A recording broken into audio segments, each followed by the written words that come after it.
Today we're going to be talking about vocal compression, what everybody is doing wrong with their vocal compression, and ultimately how to get a more professional, stable vocal sound using compression. Welcome to Dinosaur Dog Studio, where I am helping independent artists mix and master their music like a pro so you're not beholden to somebody else's creative vision for your songs or budgetary constraints by hiring other professionals. If you don't know me, my name is Tyson. I am an engineer over at Night Owl Music Group, where we help independent artists build careers in music. And today we're going to be talking about vocal compression and ultimately what everybody's doing wrong with their vocal compression and how to do it right. So let's dive into the DAW and I'll show you exactly how to compress your vocals to get a more professional, smooth vocal sound. All right, so to kick this off, I'm gonna play the vocal that we have for you that we're gonna be compressing, and then I want you to pay attention to all of the issues dynamically speaking with this vocal. So let's dive in and then we'll talk about it.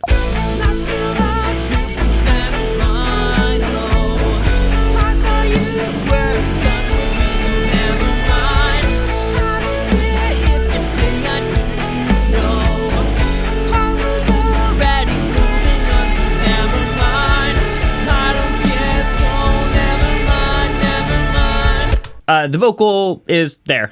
The biggest issues that we can obviously tell is that this note in particular is just way too loud. So it's just not very dynamically stable, but there's also just some other minors. So this note over here is a little bit too loud as well, but then all the way through here, it's just way too quiet. So again, there's a lot of dynamic issues that we are hoping to solve here, but my first line of defense is not actually compression. My first line of defense is gain automation. And so what I mean by gain automation is either adding a gain plugin here, utility gain, and then gaining it up and down, and we can automate that by using our automation function. Let's go over here, and then we have our gain knob, gain here. Okay, so then I can adjust that and change it over time.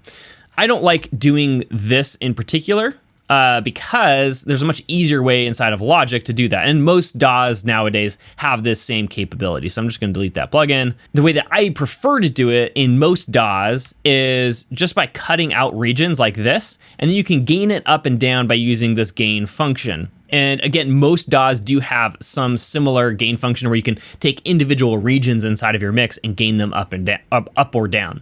So I'm gonna gain that up by about 3 decibels. Again, this section right in here is also a bit quiet, so I'm gonna gain that up. Again, 3 decibels or so is probably about right. And then I'm gonna take this down because it's just a little bit loud, just another decibel or so.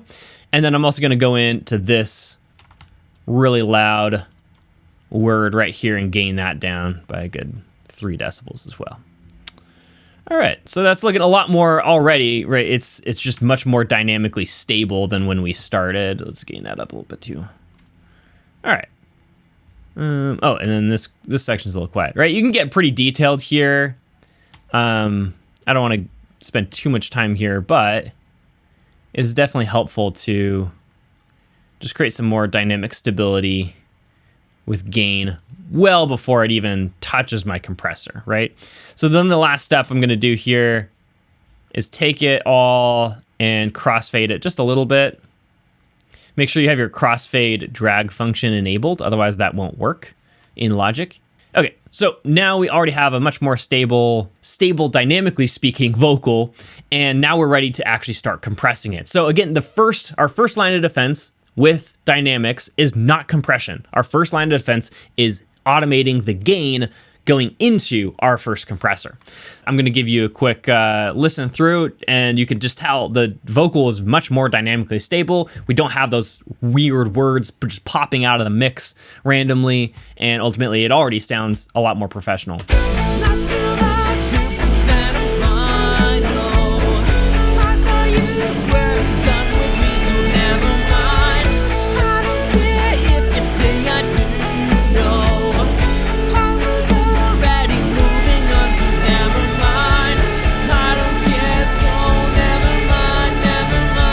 If you're unable to get that professional sheen or quality or vibe for your songs, then I want to let you in on a little secret. Most mixers are trying to compensate their lack of professional mixes by getting more plugins, by using more advanced tips or tricks or techniques in their mixes, or relying on buying more professional gear in order to compensate for their lack of quality mixes. But in reality, most mixers' core problem is actually mixing subjectively, or approaching mixing from just a creative mindset entirely. Obviously, mixing is still a somewhat of a creative skill. It's actually far more objective than most people realize. Because if we think about it, everyone agrees on what a professional mix actually is. If that weren't the case, then it would be an entirely subjective field. But in reality, mixing is actually incredibly objective because everyone agrees on what a pro song sounds like. And so mixing objectively can actually help you avoid being your own worst enemy inside of your mixes, and ultimately allow you to just check all of the boxes that a professional mix should check, and then your mix will sound objectively professional. And so if you're mixing your own music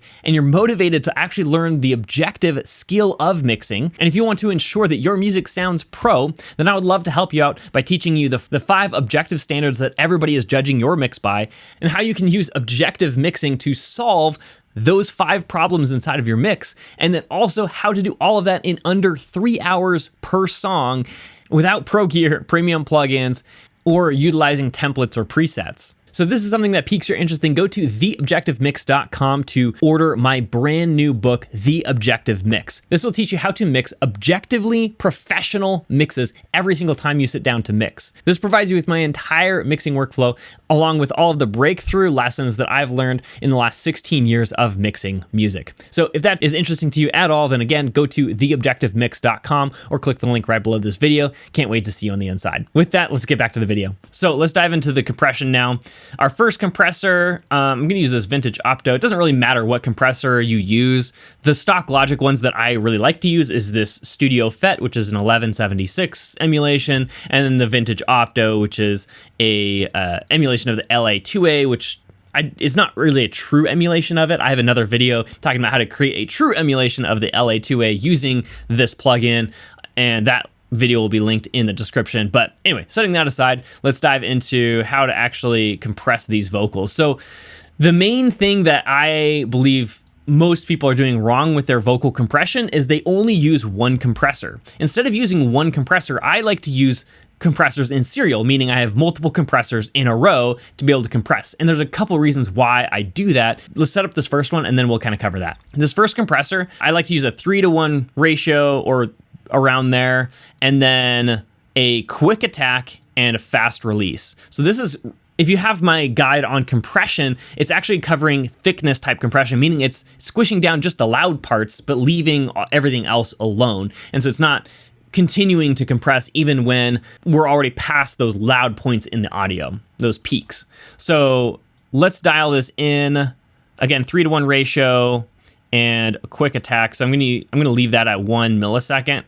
And then let's start getting this. And then I'm gonna get 3 decibels of gain reduction. That's my goal with all of these compressors. And ultimately what I advise on pretty much every compression that you use, I just want this meter to be going down by about 3 decibels at the peak. So let's dive in. It's not too much to pretend I'm fine, no. I thought you were done with me, so never mind.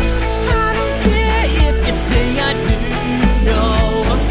I was already moving on, so never mind. Okay, so at the peaks, right, I'm getting about 3 decibels of gain reduction. Makeup gain is about 2, that's probably about right. And we're gonna have a fast attack, fast release. Okay.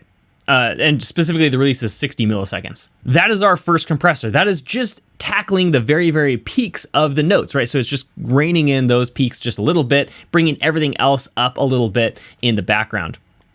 So let's copy that compressor down and let's reset it here really quick. Boop, boop, boop. And now let's start diving into the next stage of compression. So the first stage of compression had a very, very fast attack, so it's shaving off those big peaks. This next compressor, I'm actually going to back off the attack a little bit to allow those peaks to breathe a little bit more. And specifically, any beginnings of the words are going to be a little bit stronger essentially in the vocal. This allows the vocal to come forward a little bit. It's a little bit more punchy in nature, and so you'll allow the vocal to just breathe a little bit more, because if I just use a really fast attack and then crush the whole vocal, it's going to sound very, very muffled and dead, kind of like you're singing in the back of your throat rather than nice and forward. Now we're going to use a little longer attack. I'm going to start around 15 milliseconds.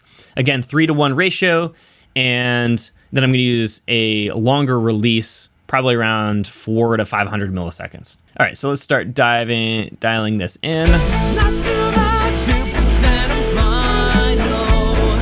I thought you were done with me, so never mind. I don't care if you say I do, no. I was already moving on, so never mind. I don't care, so never mind, never mind. It's not too much to pretend I'm fine, no. I thought you were done with me, so never mind. I don't care if you say I do, no. I was already moving on, so never mind. Yeah, so that's sounding really good to me. It's capturing those peaks and slowly letting off the notes. It's still returning back to zero. My meter's still returning back to zero in between words and also during the quieter parts, so I know that I'm not over compressing my vocal yet. So this is sounding really, really great to me. And again, this is the reason why I do this multiple stages of compression, so that I can use different attack and release parameters to get a nice smooth sounding vocal. If I just use that very first compressor and started crushing the vocal by 9 decibels, it's going to sound very, very dead. So I'm going to do that really quick just so you can kind of hear what that sounds like. It's not too much to pretend I'm fine, no. I thought you were done with me, so never mind. I don't care if you say I do, no. I was already moving on, so never mind. And again, so there's a quality there, but our compression is going to sound far more natural when we go back and do this in the layers here. So let's enable that again, and then we're going to add one more compressor after all of our EQ is done to the end of this. And let's just stick with the vintage opto because we're already on this train here. So again, 3-to-1 ratio, and then in this case, I'm going to use a much longer attack, so between 40 and 50 milliseconds. So this is going to allow those first initial, breaths and transients, peaks of the notes, if you will, those first syllables to be a little bit louder, a little bit even more forward than we had before. And again, I'm going to be using a slightly longer release as well with this. And again, my goal is to get 3 decibels of gain reduction. So if you'll notice, we have 3 decibels with the first one, 3 decibels with the second one, and now we have 3 decibels again with this very last one. So at those peaks of the notes, they're all being compressed by 3 decibels, which adds up to 9 decibels in the end. So that's quite a bit of compression that's actually occurring, but we're just spreading it out over multiple compressors. Okay, so let's dial this in. Yeah, I think around 50 will be good. It's not too much to pretend I'm fine, no. I thought you were done with me, so never mind. I don't care if you say I do, no. I was already moving on, so never mind. I don't care, so never mind, never mind. It's not too much to pretend I'm fine, no. I thought you were done with me, so never mind. I don't care if you say I do, no. I was already moving on, so never mind. All right, and then that is all of the compression for this vocal. I am hearing some buildup of some of these like low frequencies, so we may have to do a little bit more EQing here to firm up this vocal. But ultimately, dynamically speaking, the vocal sounds very, very present, very consistent, but also much more natural than it would have had we done that first scenario where we just crushed the vocal all with one compressor. So again, using these serial compressors, you're going to end up with a far more natural sounding vocal, because main reason why we want to use all of these compressors in serial is, one, that not one compressor is doing all of the heavy lifting and making the vocal sound a little bit unnatural because that one piece of gear is just doing so much. And then also we can use different attacks to be able to make the beginnings of the notes smoother and ultimately more professional sounding, with the vocal sounding very natural, very forward, but also very, very consistent with all of the dynamic dynamic processing that we're doing. Again, remember that your first line of defense with any dynamic processing is gain automation before we dive into the compression. And then also make sure that you're using these compressors in serial to get a nice professional sounding smooth vocal. So hopefully this was super enlightening. Go use this in your mix and then see how much it helps your vocal shine and ultimately sound far more natural. So thanks for watching, and I will see you in the next one.